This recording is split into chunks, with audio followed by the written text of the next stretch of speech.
अब नए यूजर को इकोसिस्टम में अकाउंट बनाने के लिए, अकाउंट क्रिएट करने के लिए कैप्चा फिल करना होगा। यानी जब आप किसी को अपना अफिलिएट लिंक शेयर करेंगे तो शेयर किए गए उस लिंक पर क्लिक करने के बाद जब नया यूजर इकोसिस्टम के रजिस्ट्रेशन पेज पर जाएगा, इकोसिस्टम के इस रजिस्ट्रेशन पेज पर आएगा, तो अभी यहाँ पर इस रजिस्ट्रेशन पेज पर किसी तरह का कैप्चा फिल करने का ऑप्शन दिखाई नहीं दे रहा है। लेकिन आने वाले कुछ दिनों में इकोसिस्टम के रजिस्ट्रेशन पेज पर, इकोसिस्टम के साइन अप पेज पर कैप्चा फिल करने का ऑप्शन दिखाई देगा। जिस तरह से इकोसिस्टम के पेमेंट ऑप्शन में पहले कैप्चा फिल करने का ऑप्शन नहीं था, लेकिन बाद में कैप्चा फिल करने वाले ऑप्शन को इकोसिस्टम के पेमेंट ऑप्शन में ऐड किया गया, उसी तरह से अभी इकोसिस्टम के रजिस्ट्रेशन पेज पर कैप्चा फिल करने का ऑप्शन नहीं है। लेकिन आने वाले कुछ दिनों में कैप्चा फिल करने वाले ऑप्शन को इकोसिस्टम के रजिस्ट्रेशन पेज पर ऐड कर दिया जाएगा और इसकी जानकारी इकोसिस्टम के पॉपअप नोटिफिकेशन में दिया गया है। जब आप इकोसिस्टम में लॉगिन करेंगे और लॉगिन करने के बाद जब आप इकोसिस्टम के पॉपअप नोटिफिकेशन वाले ऑप्शन और पढ़ें पर क्लिक करेंगे तो आपके सामने इस तरह का एक पॉपअप नोटिफिकेशन ओपन हो जाएगा जिसका हेडिंग दिया हुआ है कैप्चा, और यह नोटिफिकेशन 19 दिसंबर 2023 को 12:44 में अपडेट किया गया है। यानी आज अभी से थोड़ी देर पहले इस नोटिफिकेशन को अपडेट किया गया है, जिसमें लिखा हुआ है अधिक सुरक्षा, अधिक डेटा सुरक्षा। नीचे में लिखा हुआ है आगे बढ़ते हुए हम पंजीकरण फॉर्म में अल्फा न्यूमेरिक कैप्चा फीड को शामिल कर रहे हैं, आपके खाते के साथ साथ आने वाले ग्राहकों की सुरक्षा के लिए सुरक्षा उपाय की एक अतिरिक्त परत के रूप में। यानी इकोसिस्टम के पंजीकरण फॉर्म में अल्फा न्यूमेरिक कैप्चा फीड को शामिल किया जा रहा है।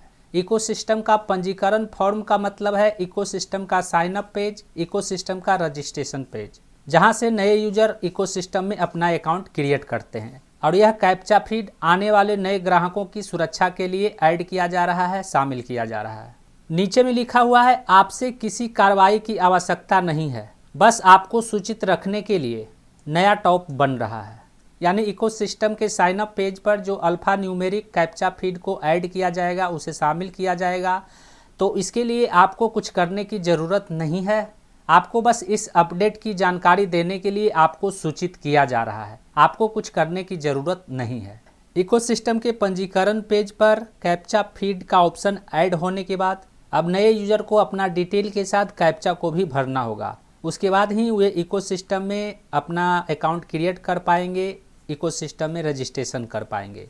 यहाँ पर मैं आपको बताना चाहूँगा कि कैप्चा फीड का ऑप्शन वेबसाइट में बोट प्रोग्राम से बचने के लिए किया जाता है। बोट एक तरह का ऑटोमेटिक प्रोग्राम होता है जिसमें एक प्रोसेस को एक बार जब सेट कर दिया जाता है तो उस प्रोसेस को मात्र एक क्लिक में किया जा सकता है। उस प्रोसेस को मात्र एक क्लिक में कई बार किया जाता है।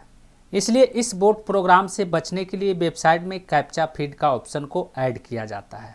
यानी बोट प्रोग्राम में जब इकोसिस्टम में साइन अप करने वाले प्रोसेस को एक बार जब सेट कर देंगे तो उस प्रोसेस को आपके टाइमिंग के अनुसार कई बार किया जा सकता है। लेकिन जब इकोसिस्टम के साइन अप पेज पर कैप्चा फीड का ऑप्शन ऐड हो जाएगा तो वहां पर बोट प्रोग्राम काम नहीं करेगा, क्योंकि बोट प्रोग्राम में एक ही प्रोसेस को दोहराया जाता है। और कैप्चा फीड में जब एक बार आप साइन अप करेंगे तो अलग कैप्चा दिखाई देगा, लेकिन जब दूसरी बार साइन अप करेंगे तो अलग कैप्चा दिखाई देगा। हर बार साइन अप करने पर आपको अलग अलग कैप्चा दिखाई देगा। इसलिए बोट प्रोग्राम से बचने के लिए वेबसाइट में कैप्चा फीड के ऑप्शन को ऐड किया जाता है। उम्मीद करता हूं इस वीडियो में दी गई जानकारी को अब आप अच्छी तरह से समझ गए होंगे। इस वीडियो से संबंधित यदि आपके मन में कोई सवाल है तो आप हमें नीचे कमेंट में पूछ सकते हैं।